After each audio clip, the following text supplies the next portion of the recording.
पिछले कुछ समय से बॉलीवुड का कश्मीर और आतंकवाद से जुड़ी कहानियों की ओर रुझान ज्यादा।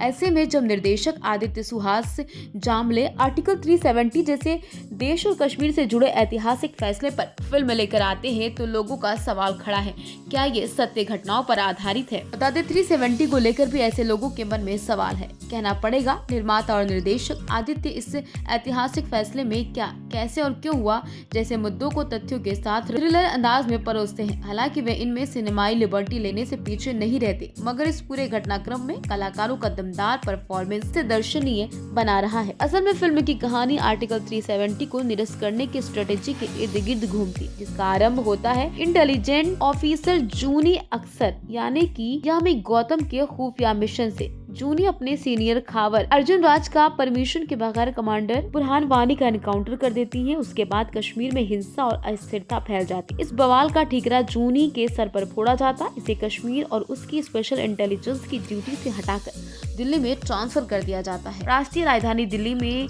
सरकार गोपनीय ढंग से आर्टिकल 370 को निरस्त करने की रणनीति बना रही, जिसमें पीएमओ सचिव राजेश्वरी स्वामीनाथन प्रिया मणि ने गहन रिसर्च की। राजेश्वरी कश्मीर के हालात से वाकिफ, उसे जूनी की काबिलियत का भी अंदाजा।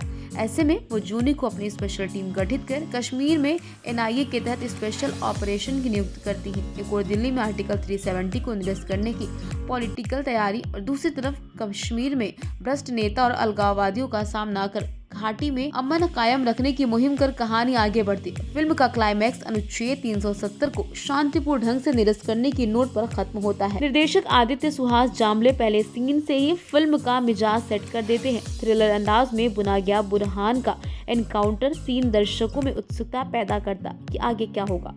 फिल्म का पहला भाग काफी तनाव से भरा, जो कथानक को रोचक बनाता, मगर सेकंड हाफ कहानी ढीली पड़ जाती, खासतौर पर जब तक आर्टिकल 370 को निरस्त करने के दांव पेच में निर्देशक सिनेमैटिक लिबर्टी लेते हुए दिखे। इस अनुच्छेद से जुड़े दस्तावेजों को जिस तरह से खोजा गया वो विश्वसनीयता पर सवाल पैदा करता है। प्रधानमंत्री बने अरुण गोविल और गृह मंत्री बने किरण कर्माकर पर भी फोकस रखा गया। फिल्म में हालांकि प्रधानमंत्री नरेंद्र मोदी और गृह मंत्री अमित शाह का नाम नहीं लिया गया, मगर आप समझ सकते हैं दो महत्वपूर्ण किरदार कौन। फिल्म में 2 घंटे 40 मिनट जितनी लंबी, इसके बावजूद होने वाले ग्रेट ऑपरेशन के कारण निर्देशक इसको थ्रिल स्पेस में बांधे रखते हैं।